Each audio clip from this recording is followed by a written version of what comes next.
92 साल की उम्र में सुरों की मलिका आशा भोसले का निधन। संगीत जगत में शोक की लहर। नमस्कार, आप देख रहे हैं सिटी पोस्ट लाइव। मैं हूं सृष्टि राज। भारतीय संगीत जगत को एक बड़ा झटका लगा है। दिग्गज गायिका आशा भोसले का 92 साल की उम्र में रविवार दोपहर मुंबई के ब्रिज कैंडी अस्पताल में निधन हो गया। बताया जा रहा है कि शनिवार शाम उनकी तबीयत अचानक बिगड़ने के बाद उन्हें अस्पताल में भर्ती कराया गया था। शुरुआती खबरों में कार्डियक अरेस्ट और सीने में तकलीफ की बात सामने आई थी। हालांकि परिवार की ओर से बाद में इसे थकान और चेस्ट संबंधित समस्या बताया गया था, लेकिन तमाम कोशिशों के बावजूद डॉक्टर उन्हें बचा नहीं सके। उनके बेटे आनंद भोसले ने निधन की पुष्टि करते हुए बताया कि जो लोग अंतिम दर्शन करना चाहते हैं वे सोमवार सुबह 11 बजे उनके घर आ सकते हैं। वहीं उनका अंतिम संस्कार शाम 4 बजे मुंबई के शिवाजी पार्क में किया जाएगा। उनके निधन की खबर सामने आते ही फिल्म और संगीत जगत में शोक की लहर दौड़ गई। आशा भोसले भारतीय सिनेमा की सबसे बहुमुखी और लोकप्रिय गायिकाओं में से एक थी। उन्होंने अपने करियर में 12,000 से अधिक गाने गाए हैं, जो हिंदी के अलावा मराठी, बंगाली, गुजराती, पंजाबी और कई अन्य भाषाओं में थे। उन्होंने दम मारो दम, पिया तू अब तो आजा और चुरा लिया है तुमने जैसे गाने गाकर लोगों के दिलों में राज किया। उनकी आवाज में एक अलग ही जादू था, जो हर पीढ़ी को अपनी ओर आकर्षित करता रहा। 8 सितंबर 1933 को जन्मी आशा भोसले मशहूर शास्त्रीय गायक और थिएटर कलाकार दीनानाथ मंगेशकर की बेटी और महान गायिका लता मंगेशकर की छोटी बहन थी। जब वह मात्र 9 साल की थी तभी उनके पिता का निधन हो गया। इसके बाद परिवार की जिम्मेदारी उन्होंने अपने कंधे पर आ गई और उन्होंने अपनी बहन लता के साथ मिलकर इस काम को बखूबी निभाया।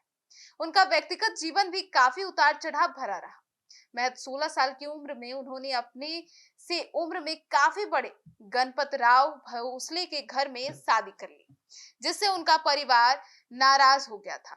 यह शादी ज्यादा समय तक नहीं चल पड़ा और अंततः 1960 में उन्होंने अपने पति से अलग होने का फैसला कर लिया और अपने 3 बच्चों हेमंत, वर्षा और आनंद के साथ मायके लौट आई। इसके बाद धीरे धीरे उन्होंने अपने करियर पर ध्यान देना शुरू कर दिया, खुद को एक सफल गायिका के रूप में स्थापित किया।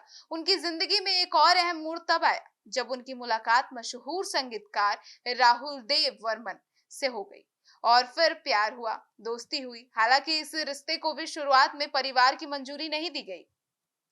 आर.डी. बर्मन की मां इस शादी के खिलाफ थी, लेकिन बाद में परिस्थितियां बदली और 1980 में दोनों ने शादी कर ली।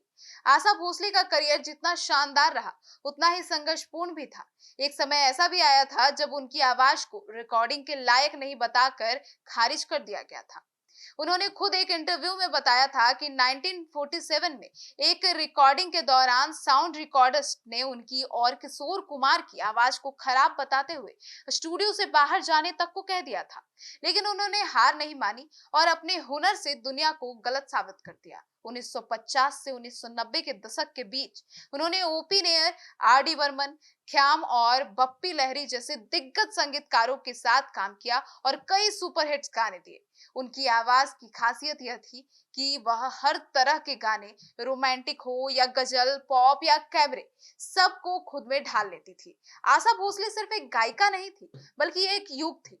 उन्होंने भारतीय संगीत को नई ऊंचाइयों तक पहुंचाया, अपनी आवाज से करोड़ों लोगों के दिलों में जगह बनाई।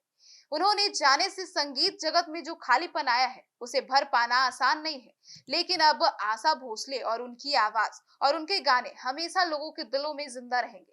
आशा भोसले को लेकर आपकी क्या राय है, जरूर बताइएगा। धन्यवाद।